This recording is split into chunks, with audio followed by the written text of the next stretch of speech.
Berenice. La desdicha es diversa. La desgracia cunde multiforme sobre la tierra.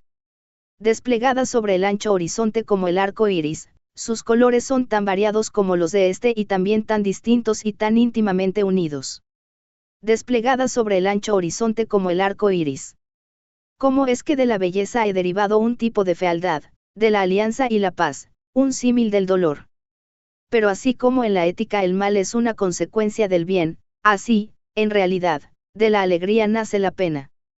O la memoria de la pasada beatitud es la angustia de hoy, o las agonías que son se originan en los éxtasis que pudieron haber sido. Mi nombre de pila es Egaeus, no mencionaré mi apellido. Sin embargo, no hay en mi país torres más venerables que mi melancólica y gris heredad. Nuestro linaje ha sido llamado raza de visionarios, y en muchos detalles sorprendentes, en el carácter de la mansión familiar, en los frescos del salón principal, en las colgaduras de los dormitorios, en los relieves de algunos pilares de la sala de armas, pero especialmente en la galería de cuadros antiguos, en el estilo de la biblioteca y, por último, en la peculiarísima naturaleza de sus libros, hay elementos más que suficientes para justificar esta creencia. Los recuerdos de mis primeros años se relacionan con este aposento y con sus volúmenes, de los cuales no volveré a hablar. Allí murió mi madre. Allí nací yo. Pero es simplemente ocioso decir que no había vivido antes, que el alma no tiene una existencia previa. Lo negáis. No discutiremos el punto. Yo estoy convencido, pero no trato de convencer. Hay, sin embargo, un recuerdo de formas aéreas, de ojos espirituales y expresivos, de sonidos musicales, aunque tristes, un recuerdo que no será excluido, una memoria como una sombra, vaga, variable, indefinida, insegura, y como una sombra también en la imposibilidad de librarme de ella mientras brille el sol de mi razón. En ese aposento nací. Al despertar de improviso de la larga noche de eso que parecía, sin serlo, la no existencia, a regiones de hadas, a un palacio de imaginación, a los extraños dominios del pensamiento y la erudición monásticos, no es raro que mirara a mi alrededor con ojos asombrados y ardientes, que malgastara mi infancia entre libros y disipara mi juventud en ensoñaciones, pero sí es raro que transcurrieran los años y el cenit de la virilidad me encontrara aún en la mansión de mis padres. Sí, es asombrosa la paralización que subyugó las fuentes de mi vida, asombrosa la inversión total que se produjo en el carácter de mis pensamientos más comunes. Las realidades terrenales me afectaban como visiones, y solo como visiones, mientras las extrañas ideas del mundo de los sueños se tornaron, en cambio, no en pasto de mi existencia cotidiana, sino realmente en mi sola y entera existencia. Berenice y yo éramos primos y crecimos juntos en la heredad paterna. Pero crecimos de distinta manera, yo, enfermizo, envuelto en melancolía, ella, ágil, graciosa, desbordante de fuerzas, suyos eran los paseos por la colina, míos, los estudios del claustro, yo, viviendo encerrado en mí mismo y entregado en cuerpo y alma a la intensa y penosa meditación, ella, vagando despreocupadamente por la vida, sin pensar en las sombras del camino o en la huida silenciosa de las horas de alas negras. Berenice. Invoco su nombre, Berenice. Y de las grises ruinas de la memoria mil tumultuosos recuerdos se conmueven a este sonido. Ah, vívida acude ahora su imagen ante mí, como en los primeros días de su alegría y de su dicha. Ah, espléndida y, sin embargo, fantástica belleza. Oh sílfide entre los arbustos de Arnheim. Oh náyade entre sus fuentes. Y entonces todo es misterio y terror, y una historia que no debe ser relatada. Una enfermedad fatal cayó sobre ella como el simón, y mientras yo la observaba, el espíritu de la transformación la arrasó, penetrando en su mente, en sus hábitos y en su carácter, y de la manera más sutil y terrible llegó a perturbar su identidad. ¡Ay! El destructor iba y venía, y la víctima, ¿dónde estaba? Yo no la conocía o, por lo menos, ya no la reconocía como Berenice. Entre la numerosa serie de enfermedades provocadas por la primera y fatal, que ocasionó una revolución tan horrible en el ser moral y físico de mi prima, debe mencionarse como la más afligente y obstinada una especie de epilepsia que terminaba no rara vez en catalepsia, estado muy semejante a la disolución efectiva y de la cual su manera de recobrarse era, en muchos casos, brusca y repentina. Entretanto, mi propia enfermedad, pues me han dicho que no debo darle otro nombre, mi propia enfermedad, digo, crecía rápidamente, asumiendo, por último, un carácter monomaníaco de una especie nueva y extraordinaria, que ganaba cada vez más vigor y, al fin, obtuvo sobre mí un incomprensible ascendiente. Esta monomanía, si así debo llamarla, consistía en una irritabilidad morbosa de esas propiedades de la mente que la ciencia psicológica designa con la palabra atención. Es más que probable que no se me entienda, pero temo, en verdad, que no haya manera posible de proporcionar a la inteligencia del lector corriente una idea adecuada de esa nerviosa intensidad del interés con que en mi caso las facultades de meditación, por no emplear términos técnicos, actuaban y se sumían en la contemplación de los objetos del universo, aun de los más comunes. Reflexionar largas horas, infatigable, con la atención clavada en alguna nota trivial, al margen de un libro o en su tipografía, pasar la mayor parte de un día de verano absorto en una sombra extraña que caía oblicuamente sobre el tapiz o sobre la puerta, perderme durante toda una noche en la observación de la tranquila llama de una lámpara o los rescoldos del fuego, soñar días enteros con el perfume de una flor, repetir monótonamente alguna palabra común hasta que el sonido, por obra de la frecuente repetición, dejaba de suscitar idea alguna en la mente, perder todo sentido de movimiento o de existencia física gracias a una absoluta y obstinada quietud, largo tiempo prolongada. Tales eran algunas de las extravagancias más comunes y menos perniciosas provocadas por un estado de las facultades mentales, no único, por cierto, pero sí capaz de desafiar todo análisis o explicación. Mas no se me entienda mal. La excesiva, intensa y mórbida atención así excitada por objetos triviales en sí mismos no debe confundirse con la tendencia a la meditación, común a todos los hombres, y que se da especialmente en las personas de imaginación ardiente.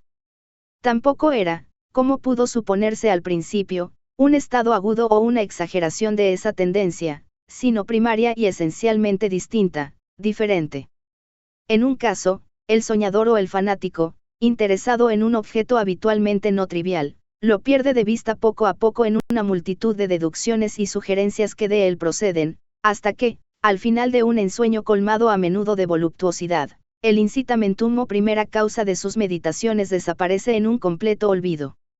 En mi caso, el objeto primario era invariablemente trivial, aunque asumiera, a través del intermedio de mi visión perturbada, una importancia refleja, y real. Pocas deducciones, si es que aparecía alguna, surgían, y esas pocas retornaban tercamente al objeto original como a su centro. Las meditaciones nunca eran placenteras, y al cabo del ensueño, la primera causa, lejos de estar fuera de vista, había alcanzado ese interés sobrenaturalmente exagerado que constituía el rasgo dominante del mal. En una palabra, las facultades mentales más ejercidas en mi caso eran, como ya lo he dicho, las de la atención, mientras en el soñador son las de la especulación. Mis libros, en esa época, si no servían en realidad para irritar el trastorno, participaban ampliamente, como se comprenderá, por su naturaleza imaginativa e inconexa, de las características peculiares del trastorno mismo. Puedo recordar, entre otros, el tratado del noble italiano Coelho Secundus Curio de Amplitudine Beati Regni Dei, la gran obra de San Agustín La ciudad de Dios, y la de Tertuliano, de Carne Christi, cuya paradójica sentencia, mortuus est Dei filius, credibili est quia ineptum est, iti sepultus resurrexit, certum est quia impossibili est, ocupó mi tiempo íntegro durante muchas semanas de laboriosa e inútil investigación.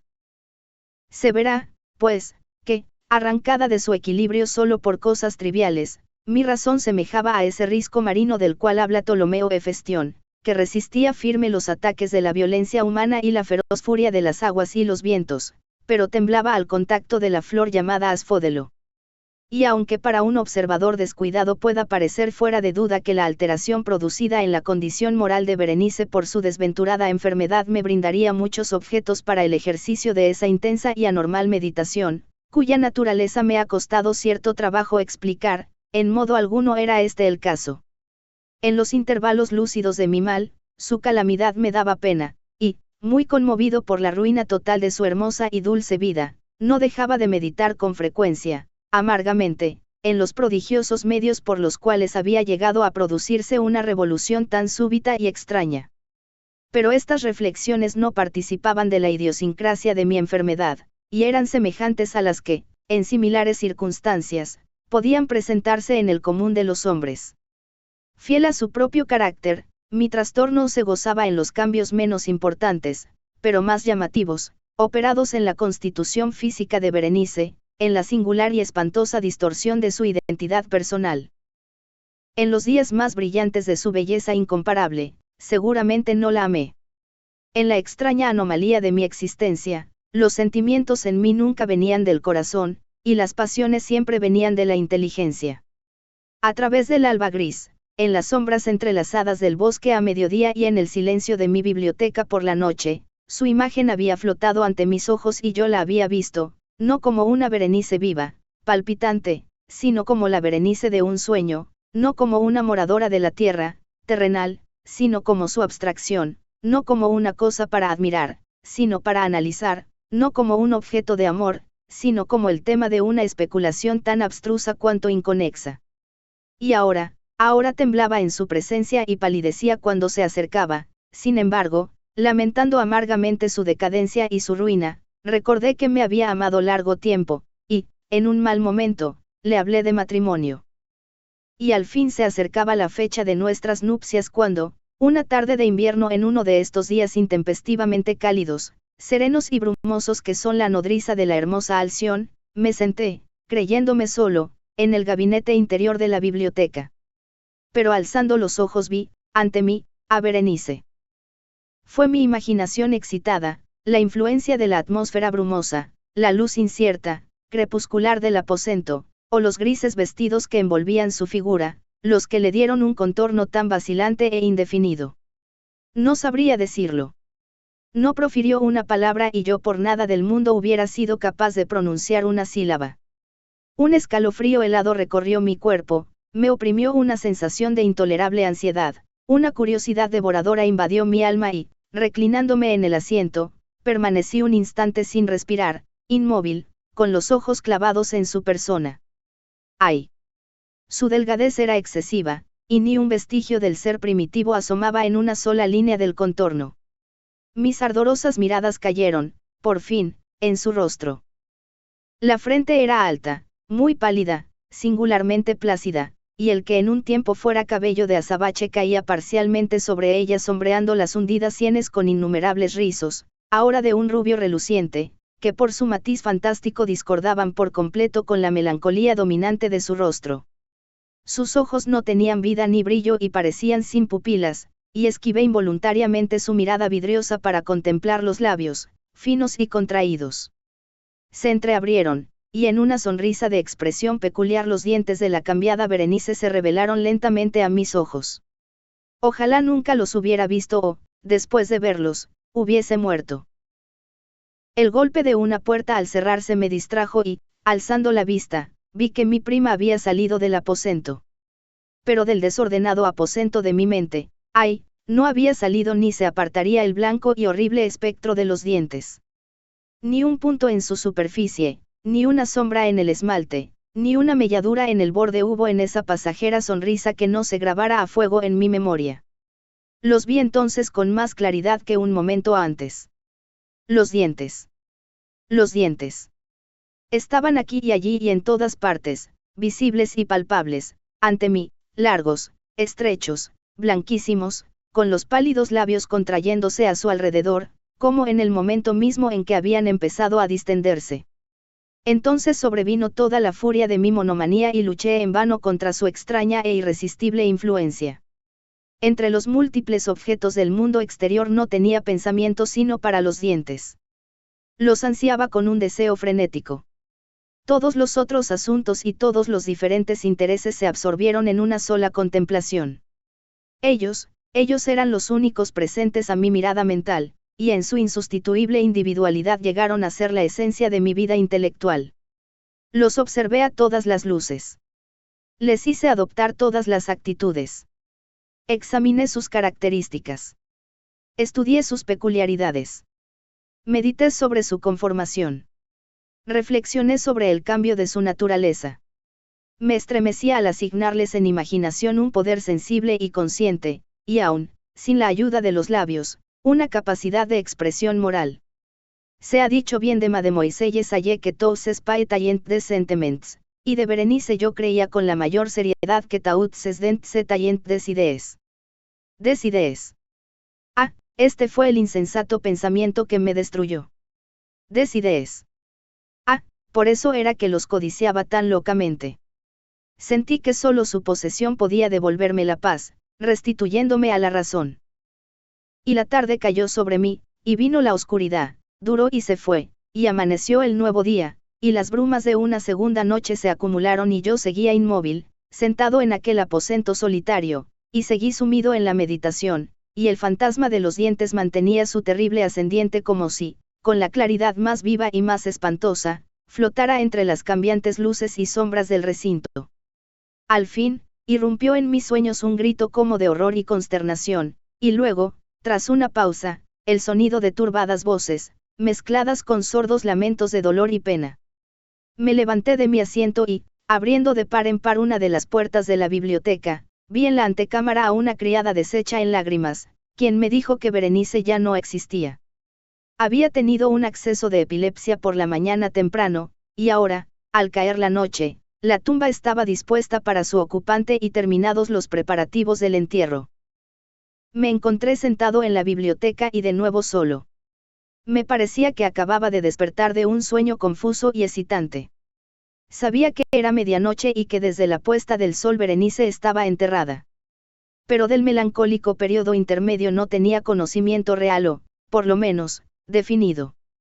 Sin embargo, su recuerdo estaba repleto de horror, horror más horrible por lo vago, terror más terrible por su ambigüedad. Era una página atroz en la historia de mi existencia, escrita toda con recuerdos oscuros, espantosos, ininteligibles. Luché por descifrarlos, pero en vano, mientras una y otra vez, como el espíritu de un sonido ausente, un agudo y penetrante grito de mujer parecía sonar en mis oídos.